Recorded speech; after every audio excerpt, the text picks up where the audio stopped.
D block എലമെൻസിനെയാണ് transition elements എന്ന് പറയുന്നത്. മെയിൻ ഗ്രൂപ്പ് എലമെൻസിനെ പി ബ്ലോക്കിനെയാണ് മെയിൻ ഗ്രൂപ്പ് എലമെൻറ്റ്സ് എന്ന് പറയുന്നത്. ഈ ഒരു ചാപ്റ്ററിൻ്റെ ജസ്റ്റ് ഇൻട്രൊഡക്ഷൻ പറയുകയാണ് ഞാൻ. ഈ ചാപ്റ്ററിൽ വളരെ ഈസി ആയിട്ടുള്ള ചാപ്റ്ററാണ്. നമുക്ക് കുറച്ച് കാര്യങ്ങളിലൂടെ നമുക്ക് PG ലെവലിലോട്ട് പോകുമ്പോൾ കുറച്ചുകൂടിയും ഹയർ ലെവലിലോട്ട് പോകണം നിങ്ങൾ. എന്നിരുന്നാൽ മാത്രമേ നിങ്ങൾക്ക് എന്ത് ചെയ്യാൻ പറ്റുള്ളൂ, എക്സാം പാസ് ചെയ്യാൻ പറ്റുള്ളൂ. അപ്പോൾ ഇൻട്രൊഡക്ഷൻ പറയുകയാണെങ്കിൽ നമുക്കറിയാം മെയിൻ ഗ്രൂപ്പ് എലമെൻറ്റ്സ് എന്തൊക്കെയാണെന്ന് നിങ്ങൾക്ക് ഓൾറെഡി അറിയാം. അവിടെ നമ്മളൊരു പീരിയോഡിക് ടേബിൾ എടുക്കുമ്പോൾ ആ പീരിയോഡിക് ടേബിൾ നമ്മൾ എന്തൊക്കെയാണ് നോക്കാറുള്ളത്. നമുക്ക് പീരിയോഡിക് ടേബിളിലോട്ട് പോകുമ്പോൾ നമുക്കറിയാം ഹൈഡ്രജൻ തൊട്ട് പിന്നെ അങ്ങോട്ട് ഇങ്ങനെ എലമെൻസുകൾ ഇങ്ങനെ കടന്നു പോയിക്കൊണ്ടിരിക്കണം അല്ലേ. നമ്മളൊക്കെ ഷോർട്ട് കട്ട് വെച്ചിട്ടായിരുന്നു എലമെൻസുകളൊക്കെ പഠിച്ചിട്ടുണ്ടായിരുന്നത്. അപ്പോൾ എസ് ഉണ്ട്, പി ഉണ്ട്, ഡി ഉണ്ട്, പിന്നെ ഇന്ന ട്രാൻസിഷൻ എലമെൻസുകളുണ്ട്. അപ്പോൾ ഇതിലൊക്കെ നമ്മൾ ഒരു പീരിയോഡിക് ടേബിൾ എടുക്കുമ്പോൾ അതിൻ്റെ ക്യാരക്ടറിസ്റ്റിക്സ് നമ്മൾ പറഞ്ഞിട്ടുണ്ടായിരുന്നത്. അവിടെ എത്രത്തോളം നമ്മൾ അതിൻ്റെ അയോണൈസേഷൻ എന്താൽപ്പി വെച്ചിട്ട്, ഇലക്ട്രോൺ നെഗറ്റിവിറ്റി വെച്ചിട്ട്, ഇങ്ങനെയുള്ള ഒരു പ്രോപ്പർട്ടീസ് വെച്ചിട്ടായിരുന്നു ഓരോ എലമെൻസിനെ കുറിച്ചും ഡിസ്കസ് ചെയ്തിട്ടുണ്ടായിരുന്നത്. അപ്പോൾ ഇവിടെ periodic trends of the main group elements and transition elements ആണ് ഫസ്റ്റ് ടോപ്പിക് എന്ന് പറയുന്നത്. Periodic trends of the main group elements and transition elements, അതായത് പീരിയോഡിക് ടേബിളിൽ എന്തൊക്കെ ചേഞ്ചസ് ആണ് മെയിൻ ഗ്രൂപ്പ് എലമെൻറ്റ്സും ട്രാൻസിഷൻ എലമെൻറ്റ്സും എടുക്കുമ്പോൾ പീരിയോഡിക് ടേബിളിൽ വരുന്ന പീരിയോഡിക് ടേബിളിൽ അവരുടെ ഒരു ചേഞ്ചസ് ഉണ്ടാവില്ല, അവരുടെ ഒരു ക്യാരക്ടറിസ്റ്റിക്സിൽ വരുന്ന മാറ്റങ്ങൾ, അതാണ് പീരിയോഡിക് ട്രെൻഡ്സ് എന്ന് ഉദ്ദേശിക്കുന്നത്. അപ്പോൾ ഫസ്റ്റ് തന്നെ നിങ്ങൾക്ക് അതിൽ തന്നെ സബ് ടോപ്പിക്കാണ് ഇലക്ട്രോണിക് കോൺഫിഗറേഷൻ എന്ന് പറയുന്നത്. അപ്പോൾ ഇലക്ട്രോണിക് കോൺഫിഗറേഷൻ എഴുതാൻ നമ്മൾ ഡിഗ്രി മുതലേ കണ്ടുകൊണ്ടിരിക്കുന്നതാണ് ഇലക്ട്രോണിക് കോൺഫിഗറേഷൻ എന്ന് പറയുന്നത്. അപ്പോൾ ഇലക്ട്രോണിക് കോൺഫിഗറേഷൻ എഴുതാൻ നമുക്ക് ഓൾറെഡി അറിയാം. ബട്ട് എന്നിരുന്നാലും നമുക്ക് നോക്കാം എന്തൊക്കെയാണ് നമുക്ക് ഇവിടെ ഡിസ്കസ് ചെയ്യാനുള്ളത്. അപ്പോൾ ഇവിടെ first elements group 1 main group എലമെൻറ്റ്സിലെ ഫസ്റ്റ് ഗ്രൂപ്പ് 1 ആൽക്കലി മെറ്റൽസിനെ കുറിച്ചാണ് പഠിക്കുന്നത്. Lithium, sodium, potassium, rubidium, caesium. ലിസക്ക്, റോബോട്ട്, ക്ലോസ് ഫ്രണ്ട്, ഇങ്ങനെയൊക്കെയാണ് ഞങ്ങൾ പഠിച്ചിട്ടുണ്ടായിരുന്നത്. നിങ്ങൾക്ക് എങ്ങനെയാണെങ്കിലും പഠിക്കാം, ഷോർട്ട് കട്ട് വെച്ച് പഠിക്കാം. ഇതിൻ്റെ ഇലക്ട്രോണിക് കോൺഫിഗറേഷൻ അറിഞ്ഞു വെക്കുക, ബാക്കിയുള്ളൊന്നും വലിയ ഇമ്പോർട്ടൻ്റ് അല്ല. ഇതിലെ electronic configuration, atomic number and electronic configuration അറിഞ്ഞു വെക്കുക. സിമ്പിളാണ്. ലിസക്ക്, സോഡിയം, റോബോട്ട്, ക്രഷ് എന്ന് മനസ്സിലായി. Lithium 3, sodium 11, potassium 19, maximum potassium വരെ അറിഞ്ഞാൽ മതി. പിന്നെ ഇതിൽ അറിയേണ്ട കാര്യം എന്ന് പറഞ്ഞു കഴിഞ്ഞാൽ എന്തുകൊണ്ടാണ് ഇതിന് എസ് ബ്ലോക്ക് എലമെൻറ്റ്സ് എന്ന് പറയാനുള്ള റീസൺ. എസ് ബ്ലോക്ക് എലമെൻറ്റ്സ് പറയാനുള്ള റീസൺ എന്ന് പറഞ്ഞാൽ ലാസ്റ്റ് ഇലക്ട്രോൺ എവിടെയാണ്, എസിലാണ്. അത് തന്നെയാണ് ഇതിൻ്റെ റീസൺ എന്ന് പറയുന്നത്. ലാസ്റ്റ് ഇലക്ട്രോൺ എൻ്റർ ചെയ്യുന്നത് എസ് ഷെല്ലിലായതുകൊണ്ട് തന്നെ ഇതിന് എസ് ബ്ലോക്ക് എലമെൻറ്റ്സ് എന്ന് പറയും. അപ്പോൾ അതാണ്, ഇത്രയും കാര്യങ്ങളാണ് ഈ ഒരു ഭാഗത്ത് നിങ്ങൾ അറിഞ്ഞു വെക്കേണ്ടത്. പിന്നെ പറയുകയാണെങ്കിൽ അയണൈസേഷൻ എന്താൽപ്പി നമുക്ക് ഗ്രൂപ്പിൽ നിന്ന് മുകളിൽ ലിഥിയത്തിൽ നിന്ന് താഴോട്ടാണല്ലോ പോകുന്നത്. നമ്മൾ പീരിയോഡിക് ടേബിൾ എടുക്കുമ്പോൾ ലിഥിയം ടു സോഡിയം, സീഷ്യമൊക്കെ മുകളിൽ നിന്ന് താഴോട്ടാണല്ലോ. അപ്പോൾ സ്വാഭാവികമായിട്ടും അതിൻ്റെ സൈസ് കൂടുന്നു. ലിഥിയത്തിൽ നിന്ന് സീഷ്യത്തിലോട്ട് പോകുന്നതോറും സൈസ് കൂടുന്നു. സ്വാഭാവികമായിട്ടും ഇലക്ട്രോൺ വിട്ടുകൊടുക്കാനുള്ള ടെൻഡൻസി കൂടുകയാണ് ചെയ്യുന്നത്. കാരണം നമുക്കറിയാം സൈസ് കൂടിയ ആളുടെ ഇലക്ട്രോണിനെ വിട്ടുകൊടുക്കാൻ വലിയ പണിയൊന്നുമില്ല. പക്ഷേ സൈസ് കുറഞ്ഞ ആളാണെങ്കിൽ ന്യൂക്ലിയസിൻ്റെ ചാർജ് കൂടുതലായിരിക്കും. അപ്പോൾ ന്യൂക്ലിയസിൻ്റെ അട്രാക്ഷൻ ആ ഒരു ഇലക്ട്രോണിനെ നന്നായിട്ട് അട്രാക്ട് ചെയ്യാൻ ന്യൂക്ലിയസിന് നന്നായിട്ട് കഴിയും. പക്ഷേ സൈസ് കൂടുന്നതിനനുസരിച്ച് ന്യൂക്ലിയസിന് ഇലക്ട്രോണെ അട്രാക്ട് ചെയ്യാൻ അത്ര എളുപ്പത്തിൽ പറ്റില്ല.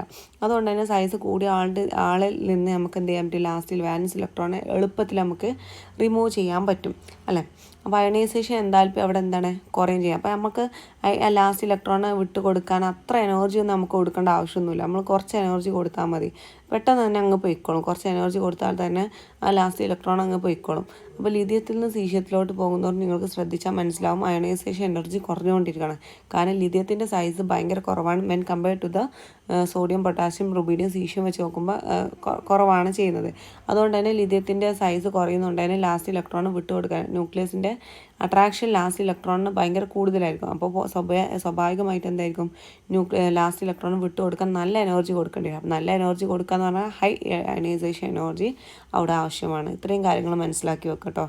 ബാക്കിയുള്ളൊന്നും അത്രത്തോളം അറിയണം എന്നില്ല. കാരണം എന്താണ് എക്സാം പോയിന്റ് ഓഫ് വ്യൂവിൽ പഠിക്കുക എന്നുള്ളതാണല്ലോ അറിയേണ്ടത്. പിന്നെ അറിയേണ്ടത് ആൽക്കലി എർത്ത് മെറ്റൽസിനെ കുറിച്ചാണ്. Group 2 elements alkali earth metals എന്ന് പറയും. എർത്ത് മെറ്റൽസിനെ കുറിച്ച് പറയുമ്പോൾ അതിൻ്റെ ഒരു സോഫ്റ്റ് മെറ്റലാണ്, but harder than the group 1-നേക്കാളും കുറച്ചുകൂടി ഹാർഡാണ്. എന്തുകൊണ്ടാണെന്ന് വെച്ച് കഴിഞ്ഞാൽ ആൽക്കലി എർത്ത് മെറ്റൽ എടുക്കുമ്പോൾ അതിൻ്റെ വാലൻസ് ഇലക്ട്രോൺ എത്രയാണ്, 2 ആയിരിക്കും ഉണ്ടാവുക. ഇത് തെറ്റാട്ടോ. വാലൻസ് ഇലക്ട്രോൺ 2 വരുന്നത്. വാലൻസ് എസ്സിൽ 2 ഇലക്ട്രോൺസ് വരുന്നതുകൊണ്ട് തന്നെ അവർ മെറ്റാലിക് ബോണ്ടിങ്ങിൽ പാർട്ടിസിപ്പേറ്റ് ചെയ്യുന്നുണ്ട്. അതുകൊണ്ട് തന്നെ അവർ സോഫ്റ്റ് മെറ്റൽ ആണെങ്കിൽ പോലും ആൽക്കലി മെറ്റൽസിനെ സംബന്ധിച്ച് നോക്കുമ്പോൾ അവർ കുറച്ചുകൂടി ഹാർഡറാണ്. അപ്പോൾ ഇത്രയും കാര്യങ്ങളാണ് അറിയേണ്ടത്. ഇനി ഇതിൻ്റെ അയണൈസേഷൻ എന്താൽപ്പൊക്കെ ഇതേ ഒരു ബേസാണ് അറിയേണ്ടത്. പിന്നെ ലാസ്റ്റ് ഇലക്ട്രോൺ എൻ്റർ എസ് ലോട്ടാണെന്ന് മനസ്സിലാക്കി വെക്കുക. പിന്നെ beryllium, magnesium, calcium, strontium, barium, radium ഇത്രയും കാര്യങ്ങൾ മനസ്സിലാക്കുക. ഭീമ കാലിക്കറ്റ് ഷോറൂമിൽ ഭയങ്കര റഷാണ്. ഞങ്ങളിങ്ങനെ ആയിട്ട് പഠിച്ചിട്ടുണ്ടായിരുന്നു. ഭീമ കാലിക്കറ്റ് ഷോറൂമിൽ ഭയങ്കര റഷാണ്. ബേരിയല്ല beryllium, magnesium, calcium, strontium, barium, radium ഇത്രയും കാര്യങ്ങൾ മനസ്സിലാക്കി വെക്കുക. ബാക്കിയുള്ളൊന്നും അത്രത്തോളം അറിയണം എന്നില്ല. ഇനി അറിയേണ്ടത് നമ്മൾ പി ബ്ലോക്കിലോട്ട് ട്രാൻസ് എലമെൻസിലോട്ടാണ് നമ്മൾ പോകുന്നത്. ട്രാൻസ് എലമെൻറ്റ്സ് എന്ന് പറഞ്ഞു കഴിഞ്ഞാൽ ഭയങ്കര ഇമ്പോർട്ടൻ്റ് ആണ്. ട്രാൻസ് എലമെൻറ്റ്സ് വരാനുള്ള റീസൺ എന്ന് പറഞ്ഞു കഴിഞ്ഞാൽ എന്താ, ഇവർ നമ്മൾ പീരിയോഡിക് ടേബിൾ എടുക്കുമ്പോൾ ട്രാൻസ് എലമെൻറ്റ്സ് ആണ് ഇതെന്ന് പറയുന്നത്. ഇവർ ആരുടെ ഇടയിലാണ് കിടക്കുന്നത്? എസ്സിൻ്റെയും പിൻ്റെ ഇടയിലാണ് കിടക്കുന്നത്. അതുകൊണ്ട് തന്നെയാണ് ട്രാൻസ് എലമെൻറ്റ്സ് എന്ന് പറയുന്നത്. ഒരു ട്രാൻസിഷനാണ് വരുന്നത് അല്ലേ. ഒരു എസ്സിനും ഒരു പിയിലോട്ടുള്ള ഒരു ട്രാൻസിഷൻ അല്ലേ വരുന്നത്. എസ്സിൽ നിന്ന് പിയിലോട്ടുള്ള ഒരു ട്രാൻസിഷൻ വരുന്നതുകൊണ്ട് തന്നെ അതിനെ നമ്മൾ ട്രാൻസിഷൻ എലമെൻറ്റ്സ് എന്ന് പറയും. ഓക്കെ, ട്രാൻസ് എലമെൻറ്റ്സ് എന്ന് പറയും. പിന്നെ trans elements D block elements എന്ന് പറയാൻ പറ്റും.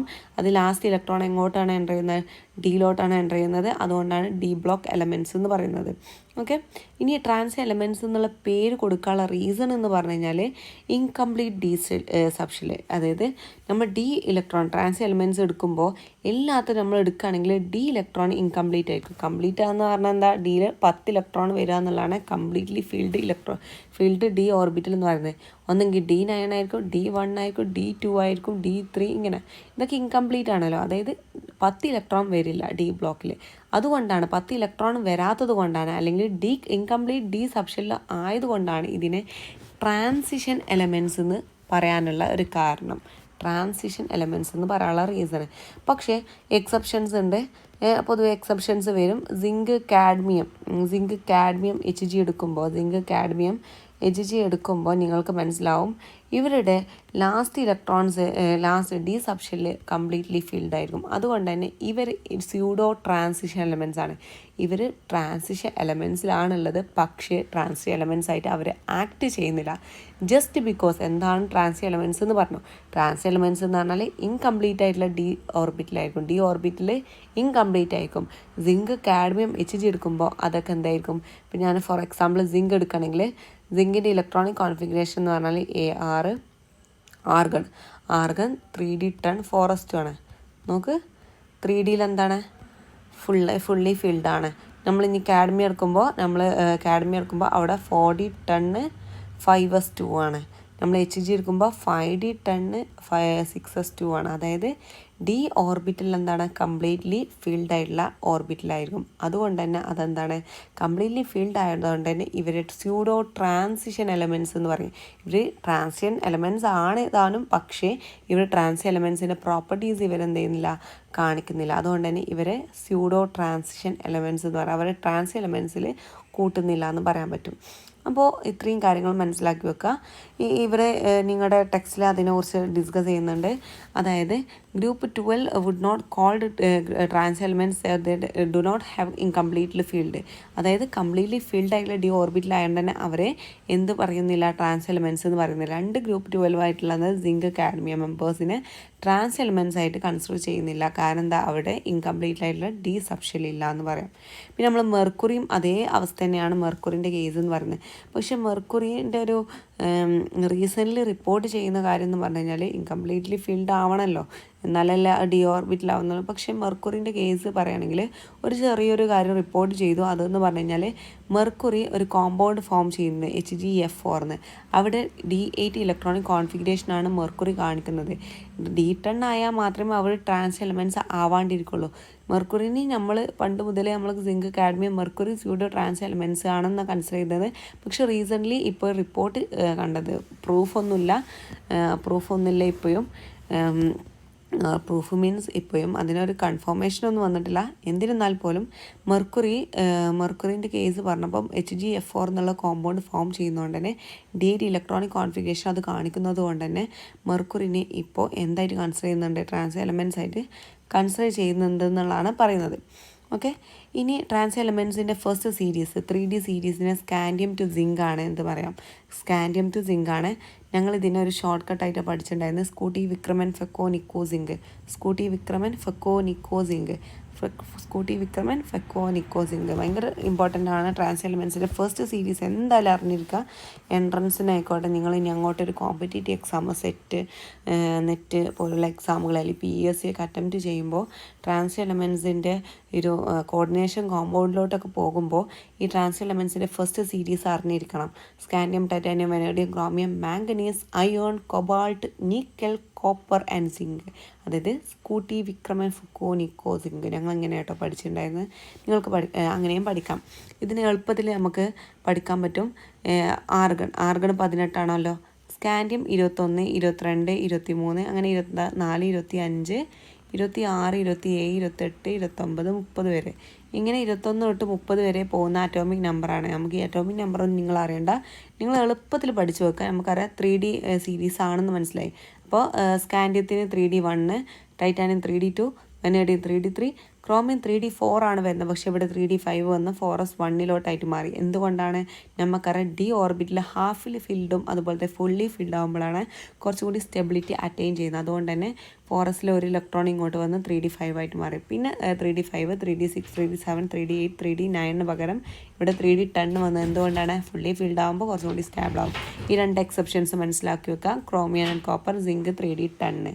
അപ്പോൾ സിമ്പിളാണ്. 3D1 forest 2, 3D2 forest 2, 3D3 forest 2, 3D4 forest 2 ആണ് വരുന്നത്. അതിൻ്റെ പകരം ഫിൽഡായിരുന്നു 3D5 ഫോറസ്റ്റ് 2, 3D5 ഫോറസ്റ്റ് 2. അങ്ങനെ ജസ്റ്റ് ഇത് കാണാപ്പാഠം പഠിച്ചു വെക്കാണ്ട് നിങ്ങൾക്ക് മനസ്സിലാക്കി പോയി കഴിഞ്ഞ് കഴിഞ്ഞാൽ വെരി സിമ്പിളാണ് ഈ ഒരു ഇലക്ട്രോണിക് കോൺഫിഗറേഷൻ പഠിച്ചു വെക്കാൻ. ഇത് പഠിച്ചു വെക്കണം, it is very important. Scooty Vikraman ഫെക്കോ നിക്കോ സിങ്ക് എന്ന് പഠിച്ചു വെച്ചാൽ മതി. പിന്നെ സ്കാൻഡിയം, ടൈറ്റാനിയം അത് നിങ്ങൾ പറഞ്ഞതാകുമ്പോൾ നിങ്ങൾക്ക് തന്നാലെ പഠിഞ്ഞു പോകും. പിന്നെ ഇതിൻ്റെ ഇലക്ട്രോണിക് കോൺഫിഗറേഷനാണ് വെരി സിമ്പിളാണ്. ആർഗൺ മുന്നിലുണ്ടാവും. പിന്നെ 3D1, 3D2, 3D3, 3D4, 35, 36, 37, 38, 39, 3D10. 3D9, 3D4 ആണ് ക്രോമിയത്തിനും കോപ്പറിനും തന്നെ. അതിൻ്റെ എക്സെപ്ഷൻസ് നിങ്ങൾ രണ്ടും മനസ്സിലാക്കി വെക്കുക. അതിൻ്റെ 2 എക്സെപ്ഷൻസ് മനസ്സിലാക്കി വെക്കുക. പിന്നെ ഫോറസ്റ്റിൽ 2 ഇലക്ട്രോൺസ് ഉണ്ടാവും. ആ ഒരു കാര്യങ്ങളും മനസ്സിലാക്കി വെക്കാം. ഓക്കെ, ഇനി ഇത്രയും കാര്യങ്ങളാണ് നിങ്ങൾക്ക് ഈ ട്രാൻസ് എലമെൻസിൻ്റെ ഒരു ഇൻട്രൊഡക്ഷനായിട്ട് നിങ്ങൾക്ക് അറിയേണ്ടത്. ഇനി സെക്കൻഡ് ട്രാൻസിഷൻ സീരീസ് ആണ് അറിയേണ്ടത്. Yttrium, zirconium, neodymium, molybdenum, technetium, Rutherford, rhodium, palladium, silver, cadmium. വലിയ ഇമ്പോർട്ടൻ്റ് ഒന്നല്ല.